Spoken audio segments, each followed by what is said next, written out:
This is Lisa Tucker, host of The Book Cover, which showcases local literary personalities.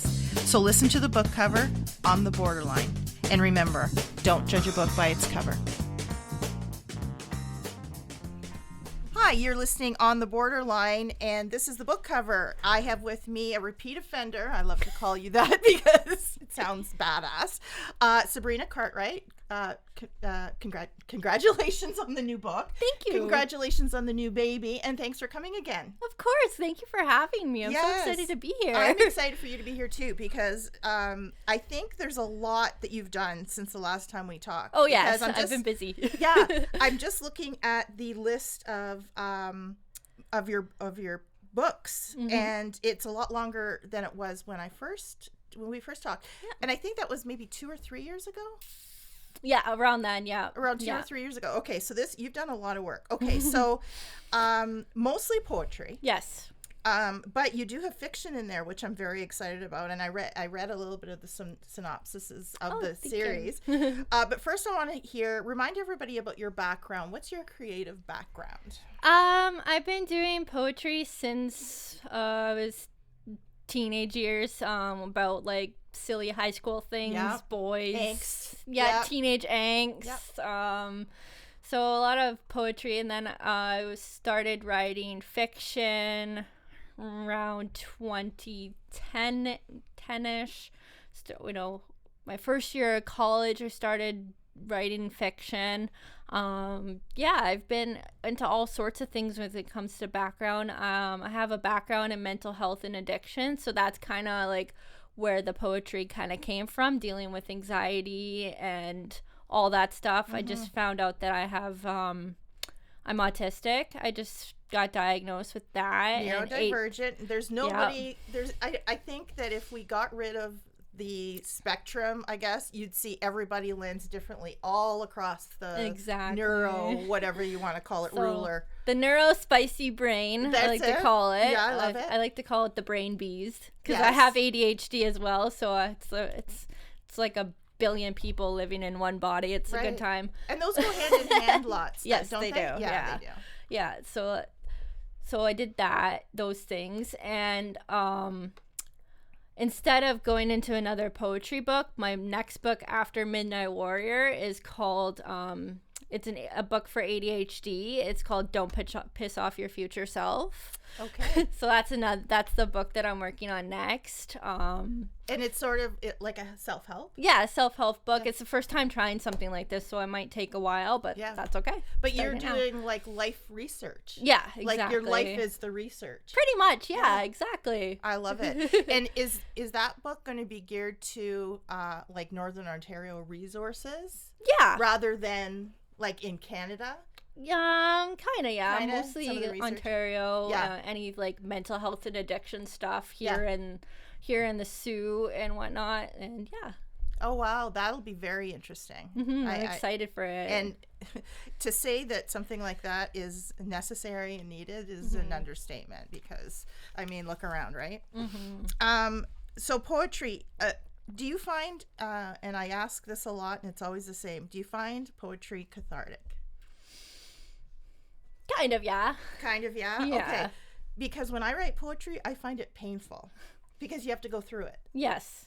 I find it's therapeutic. I find it like my dumping ground instead of on other people. Yeah. It's in my work. Yeah. So you're venting, but in a creative way. Exactly. I guess, it's better than venting onto somebody else who doesn't deserve it. Right. But I always say, if we can catch some of the addicts before they become addicts and show them a creative outlet before they get hooked, then they have options. Their only outlet is not numbing themselves, or you know what I mean. So I always say that, and I think more individuals need to see that there's other options. Exactly. And the arts is a great way to express. Are you a visual artist as well, or just the written work? Just written work. I can't draw to save my life. If I'm being honest, probably Jasper could probably draw better. Yeah, he could probably draw better than me, and he's 10 months old. Oh, that's cute. Do you read him? Do you write poetry for him?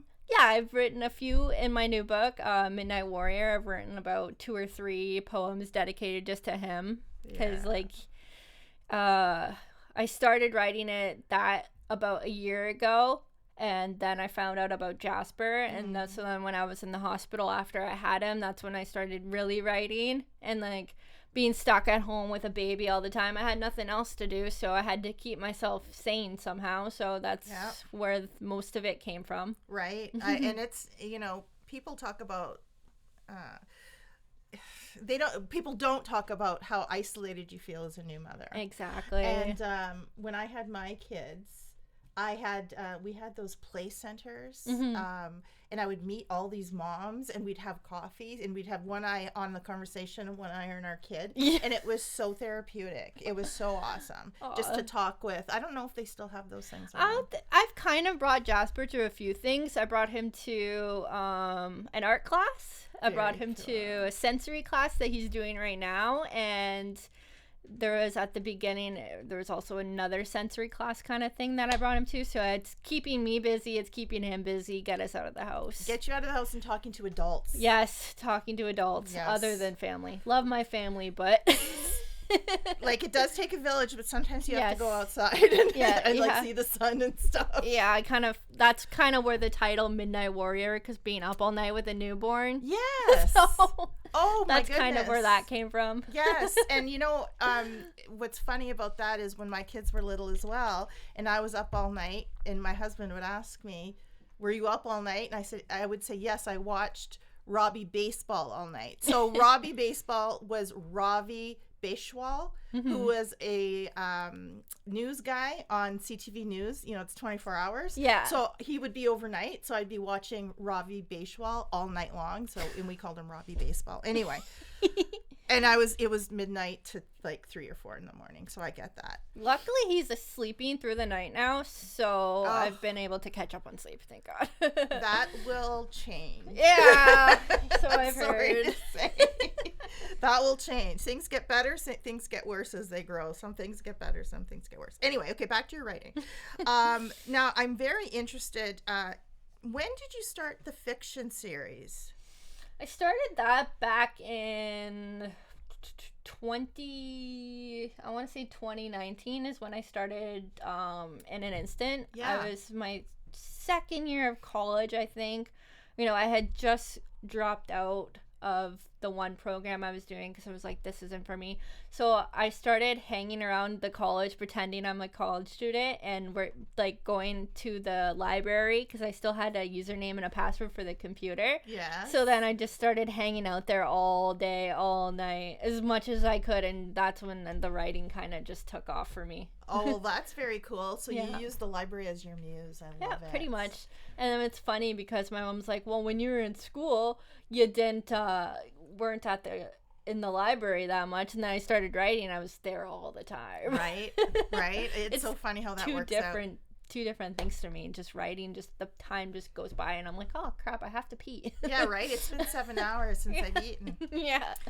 Tell me so the fiction is a 3-parter, 3 books.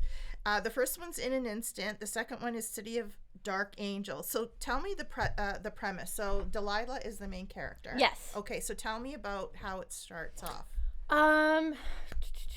Thinking back, it's been a while since I've even there was an accident, right? Yeah, there's an accident, a car accident, while she was at school studying with her friends, and while she's in the coma, she meets an addict that is in a coma as well, and in that like Twilight coma world, they like discover different things about themselves and their families and whatnot, and then in the end they wake up and they're not really like together, and then in the next one is kind of like this world that they recreated, like the world, like the coma world, yeah, that they recreated, and they want to go back and work through it or something. So like she creates this this other world, and it's like full of dark angels and stuff. Like I still got to go back and reread it. Right. But yeah, the next one is gonna be more about like her family's curse and whatnot, and breaking the curse. Okay. And does the family curse have anything to do with her being able to talk and meet with people Yes. in comas? Yes. Very cool. Yeah. Oh, I love that. That's a very, like a Fallen type. Have you read the Fallen series? Yes. It's very Fallen-esque. What kind of stuff do you read? Dark fantasy, science fiction, anything to do with like other universes, like fantasy novels and whatnot. That's like my muse. Have you read the Rebecca Yarros? No, trilogy? I haven't. Oh, you have to. It's called the Imperium series, and you'd think it was for young adults because it has dragons, but it's not. I like racy reading. Bits. Ooh, racy. Very much so. I like reading, but my ADHD, my brain like trails off, so then I have to go back and reread like audiobooks 7 times. Audiobooks work too. Yeah, but then like I still get distracted somehow. I know. I'd have to like reboot my brain. Right. Take a little trip. Yeah. Yeah, I get it. So right now you are working on book 3. Yes. And you're also working on another poetry book? Not poetry. That's the ADHD book. Oh, the ADHD book. So you're working on both of them simultaneously? Yeah, in between Jasper shenanigans. Right? And in between a 10-month-old. Is he walking yet? He's cruising. He's cruising. Wait till he starts walking. So I've heard. You'll have it's awesome, but man, oh man, it's another level of energy that is required. Oh boy, he can crawl. Like he can crawl really fast. So then he gets up on things and he just starts cruising. Yeah. I love it. And 10 months is young for that too. So he's doing good. So cute. Would you ever do a children's book? I've thought about it. Yeah. Like with your poetry, and now you've got great resource with your child, right? Yes. You've got a great audience. And I could see something happening that's like a Dr. Seuss, Robert Munch, rhyming-esque. I think that would be great. I've thought about it. I've written down like little things that I could, like with Jasper and my cat Bella. Like I've thought about it. Yes. And do you have a notebook that you write ideas down like all the time? My notebook, my phone, anything, sticky notes all over the house. Yes. Oh, that's funny. This pink book here are my ideas, and well, there's some, but yeah. Anyway, I understand. On my phone, I'd never look at it, but I have to. I'm old school, so I need paper to pen. And well, then that's another question I wanted to ask you. How do you write? Do you write? You just sit down at a computer and write? Do you do voice to text? Do you pencil to paper? How do you do that? Usually my method is getting my notebook, getting a coffee. Number one is coffee. Absolutely. And then having to sit down and just write what's ever at the top of my brain. And then I'll go sit at my computer on my laptop, or I'll go for a walk with Jasper, and then I'll come back, and then away I go on the computer. Right. That's usually my method.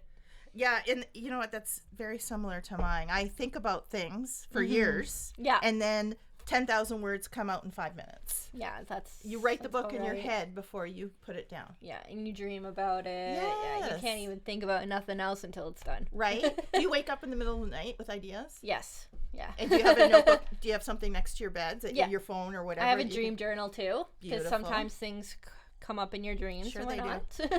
That's awesome. Now I know all your books are available on Amazon. Do you have print copies available in the city anywhere? I've moved around a lot, so I do have copies, but they're in a box somewhere. They don't sell if they're in a box. They don't.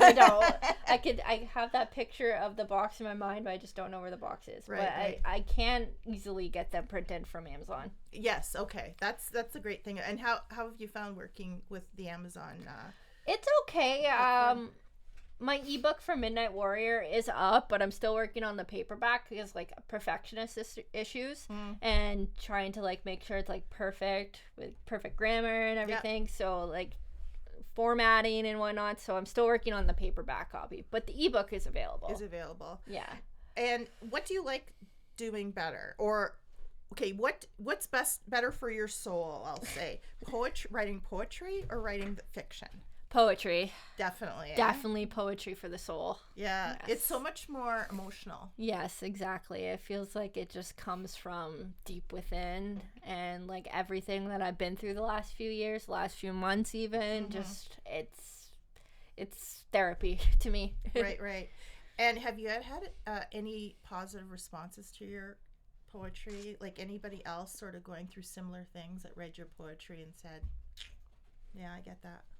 Yeah, quite a bit. I don't really share it as much. Like sometimes I'll like tell people about it, but they'll be like, "Oh my God, you're an author," and like they make this big deal out of it, and I'm just like, yeah, right. Like people think authors live in mansions like Danielle Steele. Yeah, but most authors are very humble. Yeah, I try to be about their creative, like what they put out there. And funny enough, most authors write for themselves. Exactly. Right? Like it was just a fun thing for me, and like if people find it cool, if they don't, like I'm not like, yeah, when I was at Tim Hortons, my coworkers would be like, "Where's the next book coming?" I'm like, who are you talking to? Oh yeah. It's that, I don't know if it's Canadian humble or just the writers humble or the Canadian writers humble, but I've just always been a super humble person. Like I don't like that. Like I used to be very like outgoing, but like as I grew up, I'm more introverted now. So if somebody makes a big deal or if I'm the spotlight or something, I'm like, oh my God. Even this now is just like a huge thing out of my comfort zone. Like being on a podcast? Yeah. Yeah. We make it easy here though. Oh yes, definitely. I've definitely enjoyed coming on this. Like this has been like super. This is a fun part of it. Yeah. Yes. I try to make it fun and not too painful. Now, okay, so you're working on the nonfiction ADHD book. Yeah. And you are working on the third book in your trilogy. And what would you call the trilogy? Is it I just called it the Delilah trilogy, but that in an instant series, because it talks about how instantly life can change from one thing to another. Yeah. And that's how kind of what her life went through, and kind of instant with my life with Jasper. Yeah. Kind of changed like that too. Yeah. So yeah, that's kind of where I'm going with it. Okay, got it. And what age would you say your fiction is for? Like, is it for adults? Probably young adults, because there is a lot of not a lot of graphic scenes, but there's quite a bit of like older usage. Young. Okay, yeah. So drug usage. Okay, so in the library biz, young adult is 18 and under. Oh, okay. So you'd be probably either 18, like upper young adult, or adult. Adult, probably. Yeah. Yeah. Okay. I think I'd go with that. Yeah, just to be on the safe side. Absolutely. I don't want any parents coming at me and being like, what you just taught my daughter how to. Yeah, exactly. No. do whatever. And how old is Delilah in the book? She's university age. She's 23, I think. Because that was the age I started writing that. So she's 23 forever. And you write what you know. Yeah. Right? Yeah. Well, that's like Sue Grafton's novels. Her A through whatever, I think Y was her last one because she passed away. But they're all set in the 80s. And the ages of the people never change. That's the greatest thing about writing. Yes. Your poetry, would you say that your poetry is graphic content as well, or is it more like an easy listening? I would say it could be for anyone, really. Like some of it might be a little bit dark, because with Midnight Warrior, it kind of starts out with a dark phase in my life where I was going through a lot of stuff, and then like the second half of it goes a lot lighter, so like there's always like content warnings or things that could be triggering for people. But the second half of it is I want to say the hero's journey, if you've ever heard of the hero's journey, kind of like that. Yeah. Like starting the hero's journey, going home, going on adventures, and then coming home to yourself, because that's where Midnight Warrior kind of came from, is coming home to myself after having Jasper. Wow. Poetry, cheaper than therapy. Exactly. Therapy is kind of expensive. It is very expensive. Even if you have even if you're covered, they don't cover a million sessions. Yeah. So, but yeah, poetry is free. Are you in any of the writing groups here in Sault Ste. Marie? Because I know there's a ton.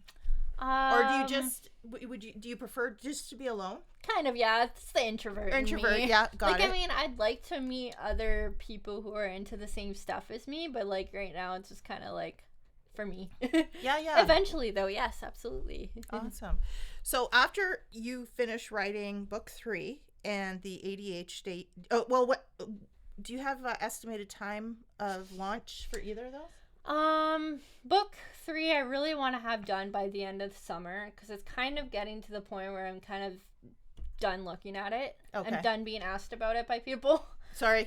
I apologize. Okay, you're good. You're good. It's a book show. I have to ask. Yes, you're good. But, other people be like, what's the book? But the ADHD one comically might take a while because I'm probably going to put it on the back burner and forget that it exists. Lose focus. Yeah. Come back to it. Write 1,000, 10,000 pages. Go back to it. Pretty much. Plus, there's Jasper. He always comes first. Absolutely. So it will get done when it's done. Absolutely. You know what I would love to see? I would love to see the ADHD mom. Because that's a whole other kettle of fish. That might probably be like a 2-parter. Right? Yeah. It could be a series. It could be. ADHD, like the first like young adult, and then you become a mom and it just gets worse. Yes. But now, with your ADHD and anxiety, how did postpartum treat you? I had quite a bit of support from family. Awesome. I wish I had a bit more support from some people, but I can't say that I didn't have support because I did, but I wish like I had more like other moms to vent to about postpartum anxiety because like that's a real thing. But going out for walks, going to get coffee with Jasper, going to mom groups or like that's what I'm talking other about. Kids, like. And I'm just asking because of the ADHD. Yeah, because sure. I'm so interested in that because when you have a neurodivergence or you have a condition or if you have whatever, it's one thing, and then you have kids, and then it morphs into something else because now you can't take care of yourself 100% because you're a mom. Yeah. I know they say put your oxygen mask on first before you help other people, but as mom of a new baby, right, your instinct is just to help and disregard yourself. Yeah, that's kind of where I was at for the first little bit. Like I'd forget to eat, or I'd forget to drink. It was kind of hard at first, but we've developed a rhythm, and he's so independent when he plays with his toys. He's just so chill. So like I've got blessed with a really awesome little dude. Well, he learned it from you. If you're chill, he's chill. That's exactly what I learned. My kids are neurotic because I feel like he might be a little bit feral when he becomes a toddler, but I'll deal with it. The more dirt he eats, the happier he'll be. That's okay. Is there now? In a perfect world, you had all the resources in the world, had all the time in the world. What kind of book would you want to write in the future? Now we're talking, the government gives you a $2 million grant to go to Ireland to research, or you'll be able to go here to experience this or whatever. This is what I'm talking about, unlimited resources. I'd probably write like something very spiritual because I've been on that path for the last few years, like believing in divine timing and everything and things happening for a reason. It's very spiritual. I like that divine timing. Yeah. I like that term. Like with our podcast, like the first few times it not happening, I was like, it's just divine timing. It's okay. It'll happen. And that was my fault, folks. I poor Sabrina. I told her February 18th, but I marked down in my book March 18th. So that's my fault, and February for having 28 days. It's okay. Yes, we'll blame February. But yeah, right. I would definitely do something very, very spiritual and witchy and tarot and stuff. Yes. And all that kind of thing. And yeah, I would go to that depth. I love that. Discover your inner witch. Yes. That's my kind of the business thing I'm starting is called Unleash Your Inner You, which is about underneath all the trauma, the crap, who are you underneath all that? That's kind of where I got with that one. Wow. Yeah. There's just so many projects I have on the back burner, but then Jasper happened and it's been chaotic, but I'm slowly getting back into it all. But again, you're talking about divine timing. Exactly. He came when he was supposed to. Exactly. And you'll get these books out when you're supposed to. Right? Yes. And have you always gone with Amazon for your books? Yeah, it's been kind of my thing. I kind of discovered it on my own when I was in the college working on my stuff. Like, I just kind of just did one thing or another, did research, and then came across Amazon publishing and was like, oh, I can publish my books this way. So it just kind of became a thing. Very low risk. Yeah. And people have suggested other avenues, but I'm like, but this is my thing. Yeah, especially if you write more for yourself than for others. Yeah. It's available if you want it, but I don't need you to, It's my thing. Yeah, I love that. I love it. And do you have a website at all? I have a link tree. Which is like a link with like everything that I do. And is that on Facebook or Instagram? Facebook. It's on Facebook. My Facebook page. And your Facebook page is called? Sabrina Marie Cartwright. And Cartwright with a W. Yes. Yes, I made that mistake. But and it's so funny. So I plugged you into, when I was doing research, I plugged you into Amazon, and all these books came out, and I was shocked because I couldn't remember you having all this material. Yeah. And I read the bio from all of them. It's like, lives in Ontario. I'm like, oh my gosh, I can't believe the amount of stuff you've put out. I need to update my bio. That just reminded me. Well, you're still in Ontario. Yeah, I'm still in Ontario, but I'm not 24 anymore. No, neither am I. I just turned 30. Oh, congratulations! So you had your baby at 29. Yeah, that's a good age. Yeah. Yeah. I was 34 and 36, a little old, but it's okay. I was divine timing. Right. Again, I love you. You know what? That would be a book. Divine timing. There's your spiritual book. I think it's on the back burner. It might be in the list. In your head? Yeah. Yeah, I love it. The writer's mind has so many lists and compartments. Yeah. And while 3 of the compartments are working and imagining, the other ones are dead. So. And then there's the one that have to function in like the real world. Yeah. Right? Can't function in the spiritual world. Well, I love it. And I do hope that you use your experience as a mom, because, you're right what you know, right? Exactly. And, either like a little children's book for little Jasper. I love it. Thinking about it. Yeah, I think that, children's books are great. And then, when he's 30, he'll say, my mom made this for me. Yeah. That would be really sweet. Yeah, I would buy that book for sure. I'm really, now I have to say, poetry, I'm not a poetry girl. Like I said, because poetry reading or writing can be very painful.